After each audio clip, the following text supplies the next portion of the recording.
So my name's Liv Hennessy and my play Colostrum is set on a dairy farm in the West Midlands during calving season, and it kind of follows these three characters as they find themselves on this farm and try to navigate their kind of pastoral duty and their duty to one another, and how their lives begin to kind of slowly unravel in this like liminal time.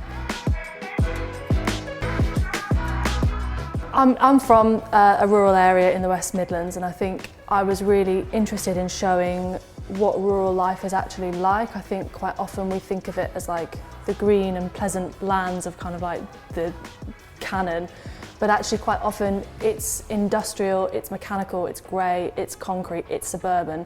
And I wanted to I didn't want any birdsong and gorgeous, luscious fields to ever invade the space that my characters inhabit. So this is my first play, which is really exciting. I currently work in TV. So I'm a story editor for TV. I think, often story, understanding the nature of story and understanding character is something that I do every day. So I'm really interested in allowing myself to find the space and the time to kind of really delve deeper into that, I think. Where I grew up, I never saw a lot of theatre, so my first introduction to theatre was always reading play texts. So I always saw theatre as words. And I think when I started to see theatre, and it's like electrifying and live, and it kind of allows society to look at itself, I wanted to write about something that I knew, and I found that the more I wrote, the more I was able to articulate my own worldview and to also understand the world around me.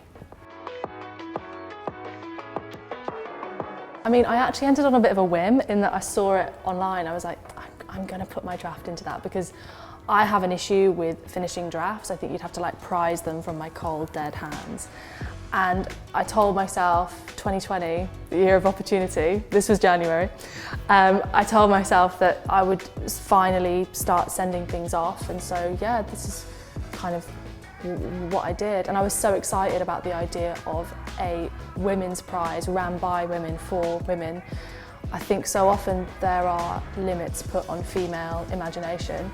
And I think just reading the synopses to all these plays in this final list just shows you that that is so arbitrary and wrong, because the plays on this list are like bold, big, exciting main stage shows, and I think, yeah, it's really testament to the amount of female talent that's out there.